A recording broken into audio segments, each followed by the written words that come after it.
Hello दोस्तों, आज हम सीखेंगे बहुपद का गुणनखंड करना।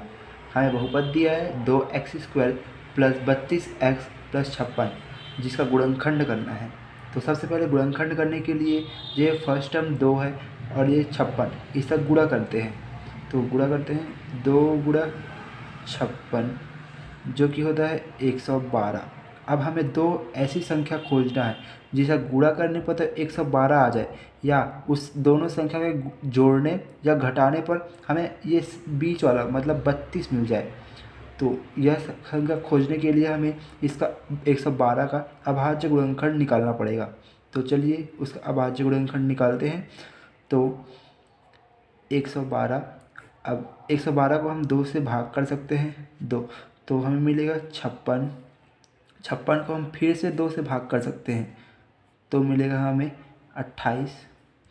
अब 28 को हम फिर से 2 से भाग करेंगे तो मिलेगा हमें 14। 14 को हम 2 से फिर से भाग कर सकते हैं तो 7। अब 7 तो किसी 2 से वापस नहीं जाएगा, तो अब हमें 7 7 से ही जाएगा, तो 7 एकम 7। अब ये जो है उसको हम लिख सकते हैं 2 गुणा 2 गुणा 2 गुणा 7, जो कि 112 के बराबर होगा। ठीक। अब हमें इससे ही वो दो संख्या मिलेगा जिसका गुणा करने पर तो 112 मिलेगा, और उसके जोड़ने या घटाने पर ये बीच वाला संख्या मिल जाए 32। तो चलिए देखते हैं। तो सबसे पहले हम ये दो फर्स्ट 2 को लिख लेते हैं। अब इनका गुणा करने पर हमें मिलेगा 56, जो कि 112 के बराबर होगा।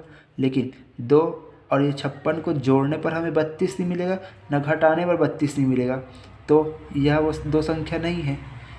अब फिर से इन दोनों को कर लेते हैं 4 गुणा, अब बच गया ये तीनों, अब जो कि होगा 2 दूनी 4 और 4 सत्ते 28, 28 और ये बराबर होगा 112 के। अब ये 4 और 28 इसको जोड़ने पर हमें तो 32 मिल रहा है, और इसका गुणा करने पर भी 32 112 मिल रहा है। तो यही वो दो संख्या होगी जिसे गुणा करने पर तो हमें 112 मिल रहा है और इनको जोड़ने पर 32 मिल रहा है। तो यही वो संख्या है। तो 4 प्लस 20 मतलब 28 बराबर होगा 32 के 2। अब यहाँ पर देखो 32 के साथ x भी है, तो हम यहाँ पर x लिख लेते हैं, और यहाँ भी x, और ये 32x। तो अब ये जो 32x है वो 4x प्लस 28x के बराबर है।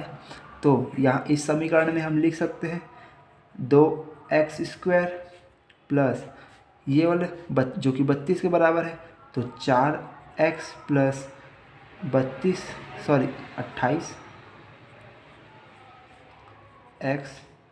प्लस ये 56 का 56 ये। अब हमें यहाँ से और इसको अलग रख लेते हैं। अब यहाँ से हमें ऐसा दो कॉमन, इन दोनों से कॉमन चीज़ को बाहर निकालना है। तो कॉमन चीज़ को बाहर निकालने के लिए हमें, अगर आपको ऐसे समझ नहीं आता तो हमें इसे और अच्छे तरीके से लिख लेते हैं। जैसे ये 2 है, 2 लिख लिए।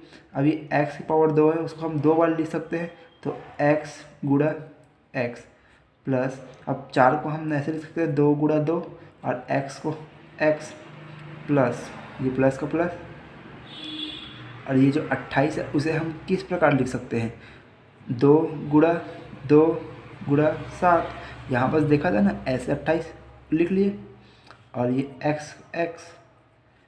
अब ये जो 56 है उसको कैसे लिख सकते हैं, यहाँ पर जगह नहीं है, मैं नीचे लिख देता हूँ। 56 को हम लिख सकते हैं 2 गुणा 2 गुणा 2 गुणा, ये तो पूरा लिखे थे 7, ये 56 के बराबर होता है। अब इसको और ये इतना को देखना है। अब यहाँ से हमें कौन सा चीज़ कॉमन है, तो ये इसमें कॉमन है 2, इसमें भी, इसमें भी x, और ये x, यहाँ बच गया x और यहाँ 2, और जो ये 2x और यहाँ से भी 2x, तो उसको हम बाहर ले लिख लेते हैं 2x। ठीक।